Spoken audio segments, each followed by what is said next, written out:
ഇത്രയധികം ജനങ്ങൾ സംസാരിച്ച് വാദിച്ച് നേടിയെടുത്ത ഒരു മുഖ്യമന്ത്രിയാണ് നമുക്ക് ലഭിച്ചിട്ടുള്ളത്. എല്ലാവിധ ആശംസകളും ഈ സർക്കാരിന് നേരുന്നു. ഒപ്പം ഈ വലിയ വിജയം സമ്മാനിച്ച് ജനങ്ങളോടുള്ള നന്ദി ആത്മാർത്ഥമായി അറിയിക്കുന്നു.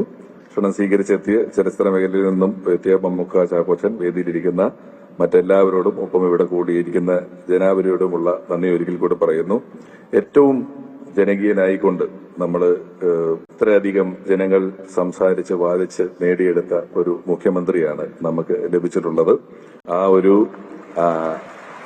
ഒരു ധൈര്യം പലപ്പോഴും തെരഞ്ഞെടുപ്പിന് മുമ്പോ തെരഞ്ഞെടുപ്പ് നടക്കുമ്പോഴോ പ്രചരണത്തിന്റെ സമയത്തോ തെരഞ്ഞെടുപ്പ് പ്രഖ്യാപിച്ചപ്പോഴോ നടന്നപ്പോഴോ റിസൾട്ട് വന്നപ്പോഴോ നമ്മൾ മുഖ്യമന്ത്രിയെ പ്രഖ്യാപിക്കാതെ നടത്തിയ ഒരു തെരഞ്ഞെടുപ്പ്, അതിനുശേഷം ഏറ്റവും ജനാധിപത്യമായി ഏറ്റവും സുദീർഘമായ ചർച്ചകൾ നടത്തി ആരാണ് കേരളത്തിൽ ഇതിനെപ്പറ്റി ഒരു അഭിപ്രായം പറയാത്തത് എന്ന് ചോദിച്ചാൽ അങ്ങനെ ഒരാൾ കേരളത്തിൽ ഉണ്ടാകില്ല. 3.5 കോടി മലയാളികളും അഭിപ്രായം പറഞ്ഞ ശേഷം തെരഞ്ഞെടുക്കപ്പെട്ട ഒരു മുഖ്യമന്ത്രി, ആ മുഖ്യമന്ത്രിയുടെ കീഴിൽ ജനപ്രതിനിധിയായിരിക്കാൻ കഴിയുന്നതും ഒരു ഭാഗ്യമായി കരുതുന്നു.